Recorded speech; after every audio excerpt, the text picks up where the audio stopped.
Hi, it's Calder here from Singing Matters once again, jumping on for a very quick video in between things, and I've been talking a lot about not singing too loud and less is more, and a few weeks back I also did the creaky door exercise, and I'm going to kind of combine both those things, I guess, in this little run-through of Audioslave's Like a Stone.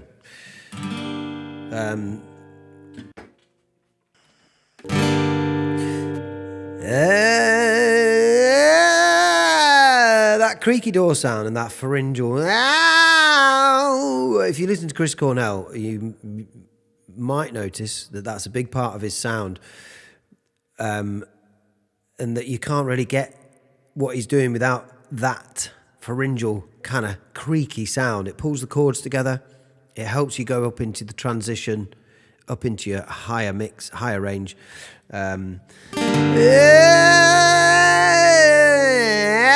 So I'm going to use a bit of that. I'm just going to crack on straight away with this and talk about it as I go. So I might just put the reverb on, actually. Let's get that on. Yeah.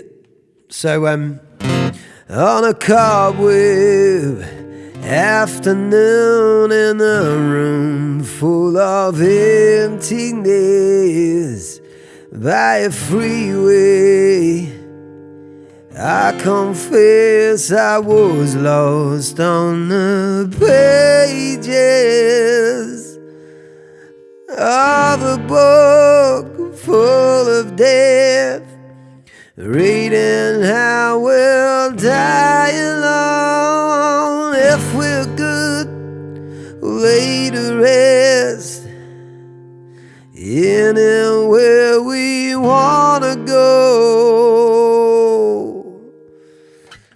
In your house I long to be, room by room, patiently.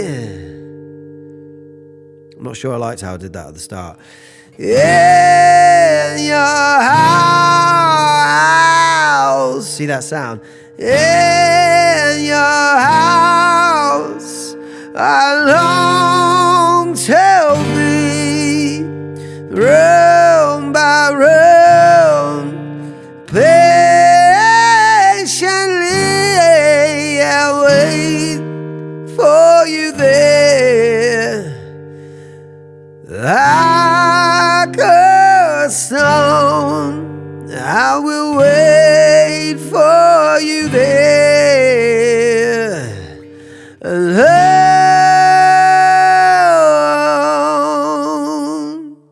alone.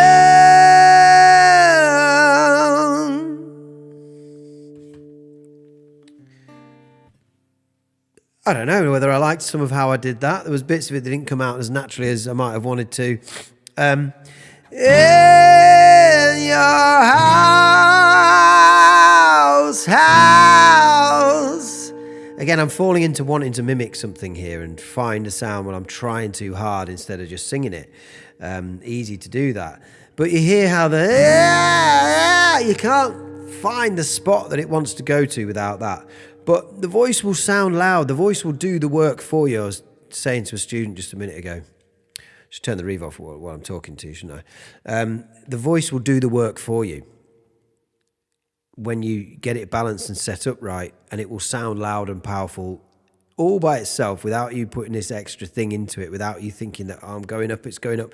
I need to go for it, because actually the voice is doing that extra power, that extra intensity that we just notice. Our ears feel that. We feel the emotion of those really difficult notes in a person's voice because we can tell that it's difficult, I think. That's how I've come to describe it. We know that it's tricky. We know that that sounds impressive. The voice does that without you adding anything. And in fact, when you take away and try and go quiet or put less into it and therefore let the voice let go and get out of your way, it still sounds loud and powerful, and you're like, I still sound loud. I'm not trying to.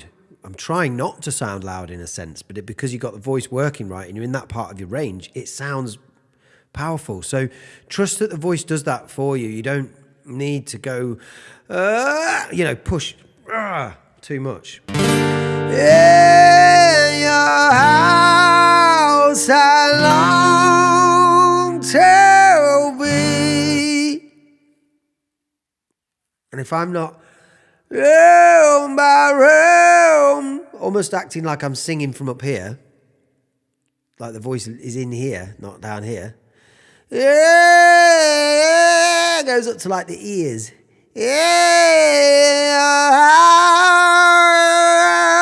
House.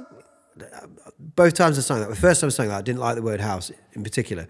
I'd have to listen back and see what that was, but it stuck out to me.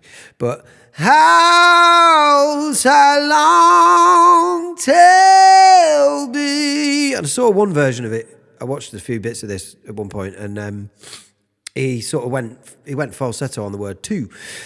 I long to be, and it showed you how light he's actually going. And this happens a lot. You hear a powerful sounding vocal. There was another track a student was doing where it sounds intense, sounds powerful, sounds strong, belty, whatever you want to call it. But there's a word that's falsetto in there. There's one syllable that's just really light and breathy on purpose. He's still controlling the breath, but he let it go light. He let the chords go really light. That chord closure was so delicate on one word. Certain vowels will lend itself to that. The e's and the oohs, but the whole line still sounded powerful, still sounded strong. And it's amazing how when you listen to the details of what singers are doing, you find that they've actually backed off on that one part of the line there, way more than you thought, and it's way less powerful throughout, but it still sounds like a powerful vocal. It still sounds like a rock vocal. It still sounds intense. That little bit of dynamic shift where you let something go light and softer can add all sorts of emotion to the line, but you still hear it as if it was just a big, belty, powerful rock distorted vocal, whatever you might think it is. It's amazing how that goes missing. People don't notice it. People don't spot these things until they get better at working this stuff out. On my deathbed, I will pray to the gods and the angels, to the pagan, or anyone who will take me to heaven. So that note's not that high, but it's going towards, it's getting up there. It's not high, but it's working towards your bridge. It's that area of the voice that I always say, if you don't start transitioning here, you're going to notice it there. But you need to start letting it move down there before you notice the problem. You don't notice it there necessarily. You'll notice it a bit higher up, but start letting it transition. So, you will take me to heaven, to the pagans or anyone who will take me. Do you know what? I don't know the song that well. To heaven, heaven.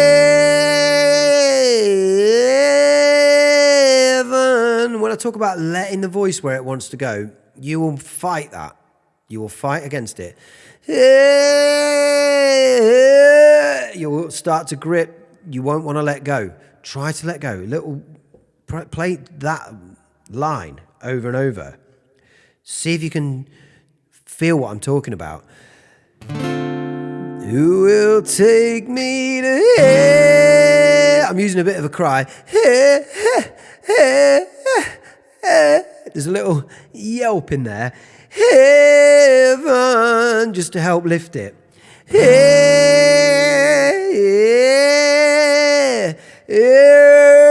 If you go wide and big, it doesn't sound too good.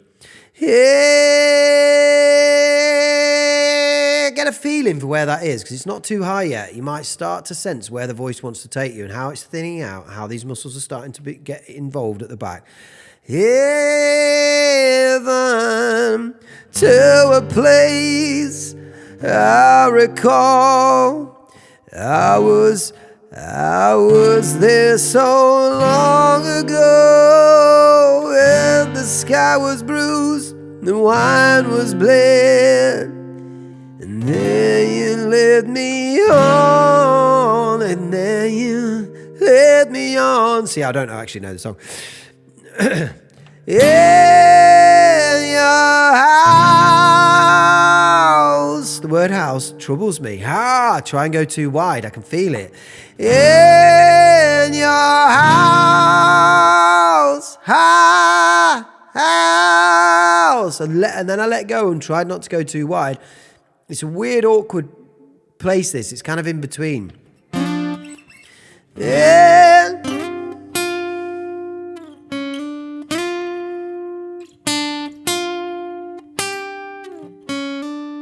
Sorry, I'm just finding the notes there.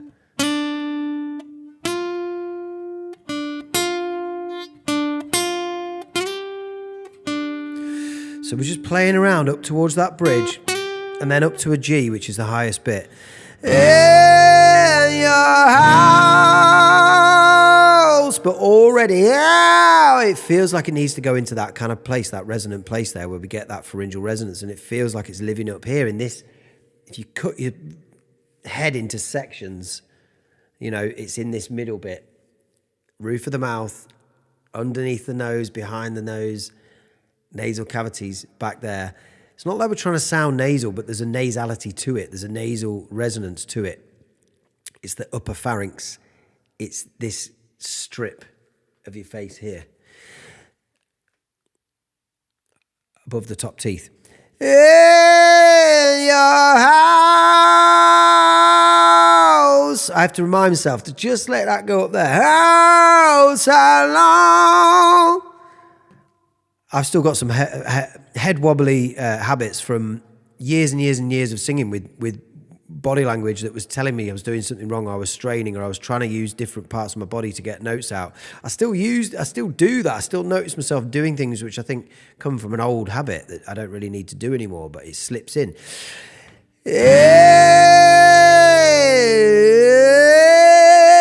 And practice just going.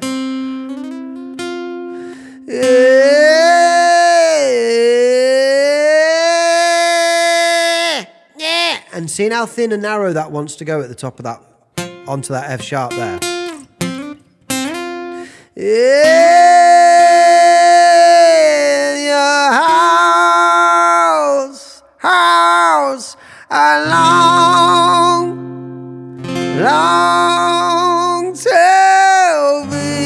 long to be, round by round, patiently. And I often go for the E on the end of that. Patiently.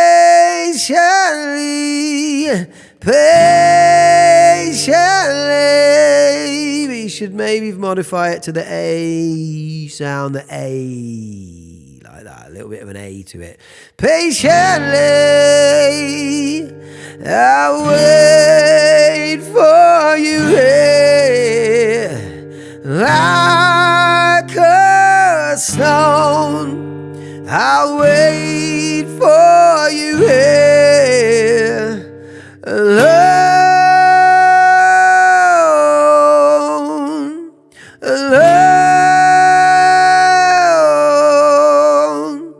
Now, hopefully I don't have the appearance of someone whose head is about to blow off and face is about to explode when I'm doing notes like that. Alone.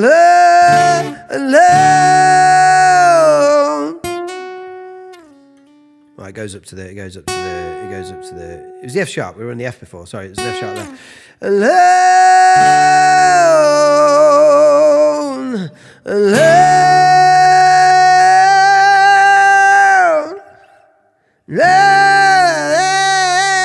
Listen to that small part of the voice that's going on. It's got that in it. Now I'm letting go when I did that. That was head voice only. I was dropping the chestiness to it.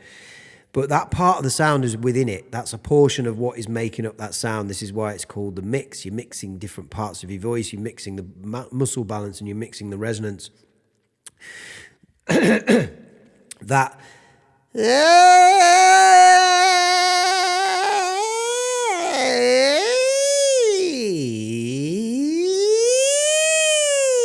these squeaky noises.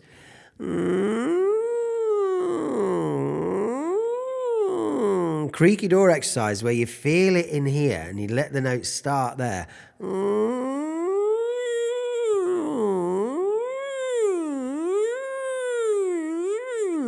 All these sorts of sounds, if you don't believe it yet, are going to help you get into that part of your voice. It's hard to make people believe it. It's hard to make people go with some of these exercises sometimes, but if you go online and see a dozen vocal coaches making you do weird noises just like that, there must be a reason for it, okay? So I'm not blowing my own head off there. I used to. I would have absolutely gone mad for a note like that. Way too much. In your house, I long to thee. Room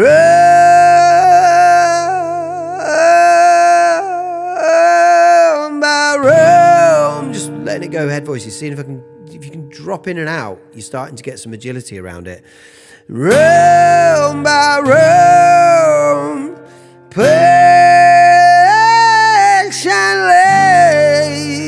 So just going up to that higher bit there he does later on in the song, actually. I wait. Now I'm not shouting my head off and going absolutely insane with power there, but the voice sounds pretty powerful, I expect. Oh, wait. Well, I can't remember how the song goes. Patiently, I wait for you there, like a stone. There's a bit of compression, adding this little bit of distortion to it. But you can hear the ow is behind it as well. I wait for you there. I'm lifting at the back of my mouth, using that almost a yawn or a cry setup to help the voice lift. It's crucial. If you're doing it lazily, it won't let you get up there. Like a stone, I wait for you here alone. If I fight against that, I'm not going to try and demonstrate it because I feel my voice wearing out a little bit already. I've not warmed up, not whatever. Alone,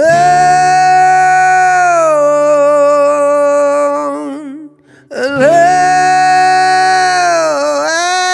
It's got to have that about it. Alone. I'm just rounding the shape. I'm just adding a bit of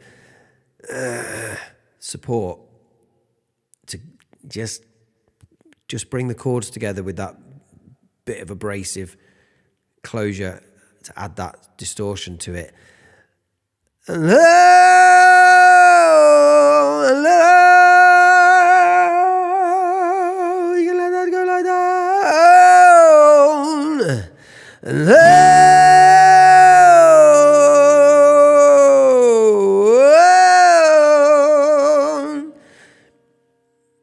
If I was to try and do that song years ago and you'd look at how I was singing, my whole self would be bracing myself for that note, and it'd look horrible.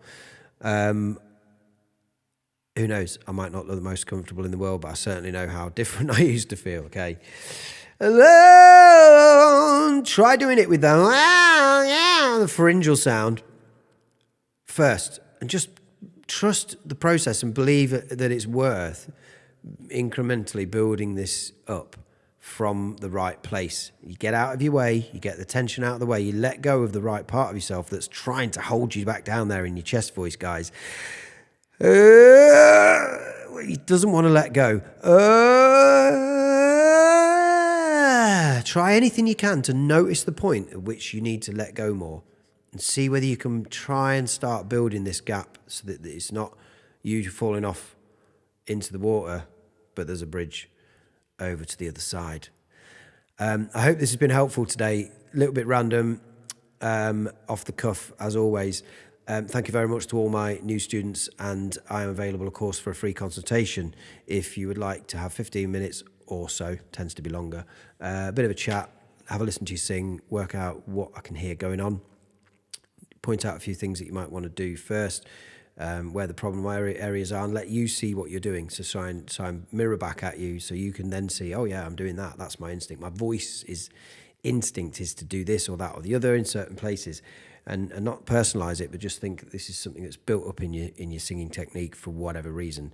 And then hopefully you might book for a few lessons. I've got loads of people who've been taking me up on my offer for a block of 4, which is at a discounted price on singingmatters.co.uk at the moment. And I will be absolutely pleased to see you come through and book a lesson. It's been brilliant teaching people all over the world. I'm really enjoying it. So please help me do more of that and help me pay for my kids. That would be fantastic. I'll leave you with that. And like I say, free consultation if you want to have a chat and see if we think we're going to get on for some lessons. And I hope you enjoy the videos. Let me know your thoughts. I'll see you on the next one. Cheers.